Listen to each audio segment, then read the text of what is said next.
Өлкө башчынын Өзбекстанга сапары тууралуу президенттик аппараттын тышкы саясат бөлүмүнүн башчысы Сапар Исаков 22 декабрдагы басма сөз жыйынында билдирди. Анын айтуусунда президент Алмазбек Атамбаев расмий сапарынын жүрүшүндө Өзбекстандын мамлекет башчысы Шавкат Мирзиёев менен жолугушуп, эки тараптуу кызматташтыкты жана чечүүгө муктаж маселелерди талкуулайт. Маалыматка караганда президенттердин жолугушуусу Самаркандда өтөт. Ал жерде Атамбаев Өзбекстандын туңгуч президенти Ислам Каримовдун көрүстөнүнө барып Куран окуп зыярат кылат.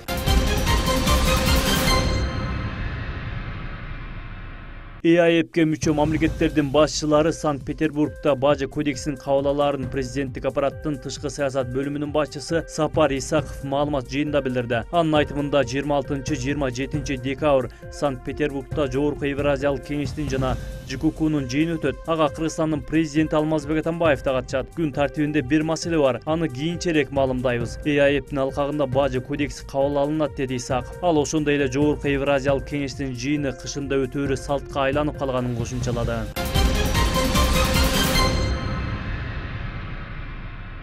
Токтогул ГЭСинин кабелдери январда оңдолот. Бул тууралуу электр станциялар ачык акционердик коомунун башкы директору Талайбек Толубаев билдирди. Анын айтуусунда Токтогул ГЭСиндеги экинчи агрегаттын иштен чыккан кабелдерин оңдоо иштери 15 январга чейин аяктайт деп болжолдонууда. Буюрса 20-25 күн ичинде бүтөбүз деп атабыз. Былтырда ушул агрегат убактылуу токтоп калган. Авария ушул кабелдин башка жеринде болгон. Кабел 42 жылдан бери иштеп атат. Азыр адистер оңдоо иштерин улантып жатышат. ГЭСте кабель линиясы жарактан чыгып, 15 декабрдын түнү бир агрегат токтоп калган. Бирок маалымат 21 декабрда гана ачыкка чыкты. Былтыр 23 декабрда да авария болуп, станция кыска мөөнөткө токтогон болчу. Быйыл 15 декабрда иштен чыккан Токтогул ГЭСинин экинчи агрегатынын кабелдерин оңдоо үчүн Орусиядан да адистер чакырылды.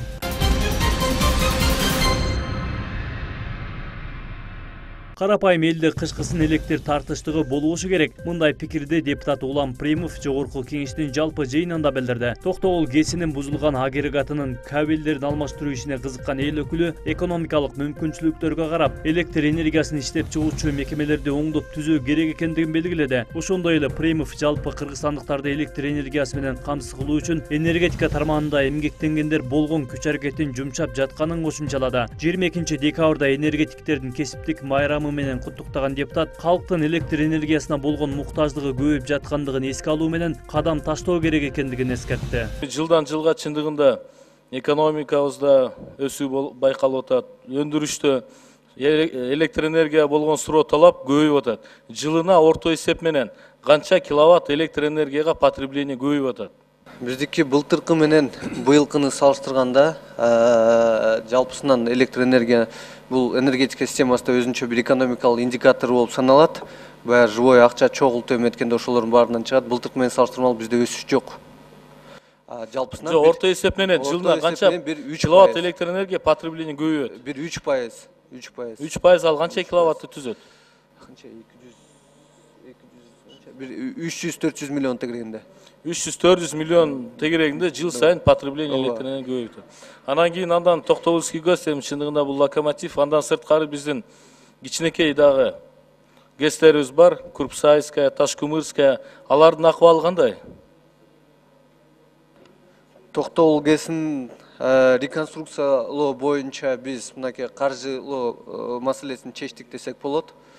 Бүгүнкү күндө мынакей Үч Коргон ГЭСи дагы уже 50 жыл болду. Аны дагы реконструкциялаш керек. Ал эми урматтуу Улам Бердибаев, сиз абдан жакшы көйгөйлүү суроо бердиңиздер. Биздин эң жаш деген станциябыз быйыл 30га чыкты. Эң жаш станция 30га чыкты. Ошону менен эгерде акча каражаты болсо, очерединен баарын эле жаңыртыш керек.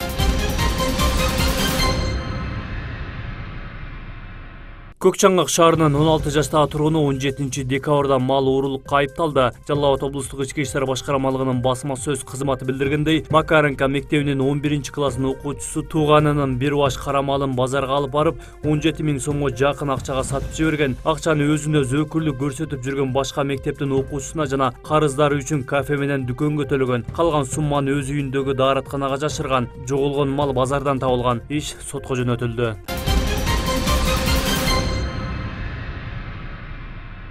Кыргызстан менен Иран жер тилкелерин алмашуу боюнча сүйлөшүүлөрдү жүргүзөт. Бул тууралуу президенттик аппараттын тышкы саясат бөлүмүнүн башчысы Сапар Исаков маалымат жыйында билдирди. Президенттер Хасан Раухани жана Алмазбек Атамбаевдин эки тараптуу кызматташтыкты кеңейтүү боюнча бир нече документтерге кол коюшу пландалууда. Бишкекте андан сырткары Кыргыз-Иран бизнес форуму өтмөкчү. Кыргызстан деңизге чыга турган жол издеп жатат. Учурда аталган өлкөнүн аймагындагы Бендер Аббас портуна жер тилкесин алмашуу боюнча эксперттердин деңгээлинде талкуу жүрүп жатат. Ал эми Иран Кыргызстандагы эркин экономикалык аймактардын бирине кызыгып жатат деп билдирди Исаков. Бирок бул маселе мамлекет башчылардын жолугушуусунда көтөрүлбөйт. Исаков тараптар кызматташуу боюнча 10 жылдык программага кол коерун кошумчалады. Ал Иран президенти менен бир топ бизнесмендер келе тургандыгын айтты.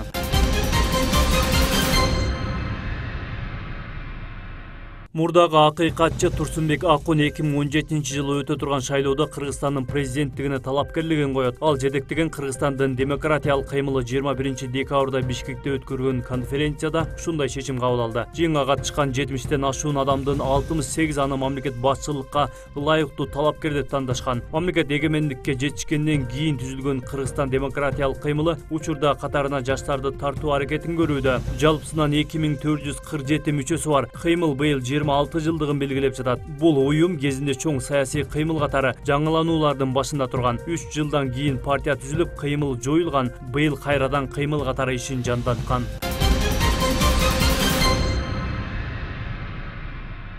Премьер-министр Сооронбай Жээнбеков төрагалык кылган отурумда жергиликтүү авиакомпаниялардын Европа биримдигинин кара тизмесинен чыга албай жатышынын себептери жарандык авиация тармагынын абалы ортого салынууда. Министр Жамшитбек Калилов баяндама жасап, Кыргызстандын авиакомпанияларынын Евро биримдиктин кара тизмесинен чыгаруу каржылоого көз каранды экенин айтты. Анын белгилешинче, азыркы тапта каржы булактары изделип жатат. Эгер акча жетиштүү болсо, жарым жыл же 1 жыл ичинде тизмеден чыгууга болот. Бул үчүн жол карта иштелип чыкты. Кыргызстандын авиакомпаниялары Евро биримдиктин кара тизмесинен 10 жылдан бери чыга элек.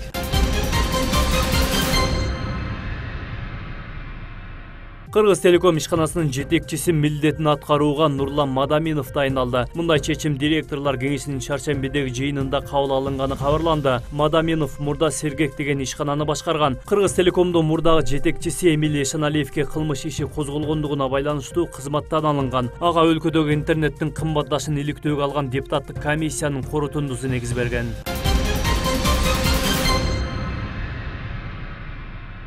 Мамлекеттик чек ара кызматынын башчысы Мирбек Касымкулов Ош жана Жалал Абад облустарында чек арадагы абал менен таанышууда. 17-22 декабрь күндөрү белгиленген көзөмөл жүргүзүү ишинде ал чек ара бөлүктөрүндөгү өткөрүү пункттарындагы жагдайды көрүп чыгат. Мекеменин басма сөз кызматы билдиргендей, Касымкулов узап бараткан жылда чек ара аймактарындагы жаңжалдар азайганын белгилеп, буга мамлекет аралык сүйлөшүүлөр аркылуу ишке ашырылган чаралар себеп болгонун ырастады. Келаткан 2017-жылы чек ара кызматкерлери тарабынан аткезчиликти жана кызматкерлер арасында жемкорлукту азайтуу жаатында иштер жүрөт, деди Касымкулов. Ош шаарына жергиликтүү бийликтердин, күч органдарынын башчылары менен бирге өткөрүлгөн жыйында. Жарандар арасында, айрыкча кыргыз-өзбек чек арасында каттоодо аскерлер акча сураган учурлар көп кездешери айтылып келет. Кыргызстандын түштүк аймагы Өзбекстан, Тажикстан жана Кытай менен чектешет.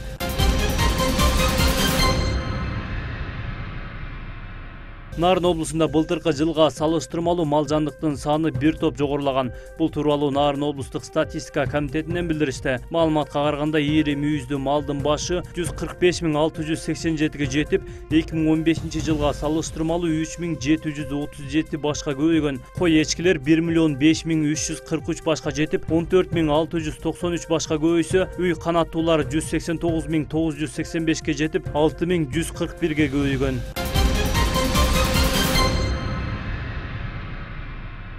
Кыргызстанда курч респиратордук вирус, инфекция жана сасык тумоо менен ооругандар азайганы менен республика боюнча дагы 4 мектеп карантинге жабылуу ойдон турат деп билдирди Саламаттыкты сактоо министрлигинин маалымат кызматынан. Маалыматка караганда 19 декабрга карата Кыргызстанда балдардын мектепке баруусу турукташтырылды. Болгону 4 мектеп гана карантинге жабылуу ойдон турат. Жалал Абад облусунда 1 мектеп, Ысык Көл облусунда 2 мектеп, Талас облусунда 1 мектеп карантинге жабылган деп маалымдады Саламаттыкты сактоо министрлигинен. Башка аймактарда мектептер жана мектепке чейинки билим берүү мекемелери штаттык режимде иштеп жатышканын басма сөз кызматынан кабарлашты.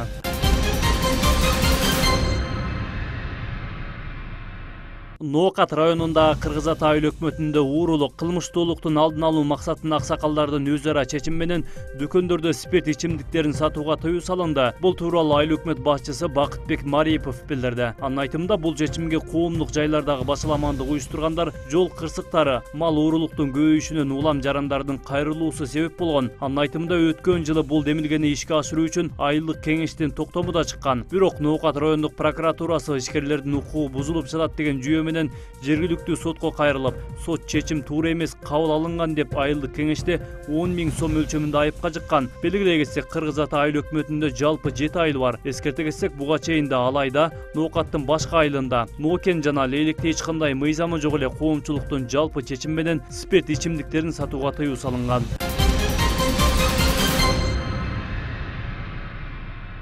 Нарын шаарынын борбордук аянтына муздан чегилген аюу, Илбирс, Коён жана Корооздун айкели коюларын Спутник Кыргызстан маалымат агенттиги жазып чыкты. Нарын районуна караштуу Учкун айылынын тургуну Адилет Кутбейдин уулу быйыл бийиктиги 2 метрге жеткен жаныбарлардын айкелин жасоодо. Муну менен бирге бийиктиги 3 метр болгон саат мунарасында жасап жатат. Айкелдер даяр болгондон кийин ал шаардын аянтына коюлат. Адилет өз ишинде карды колдонот. Алгач аны үйүп, андан соң үстүнө суу чачып, тоңдуруп алгандан кийин түрдүү формаларды чегип түшүрөт. Учурда ал улуу манасчы Саякбай Каралаевдин да айкелин жасап жатат. Белгилей кетсек, былтыр дагы Нарын шаарынын борбордук аянтына муздан чегилген маймыл менен пингвин коюлган эле.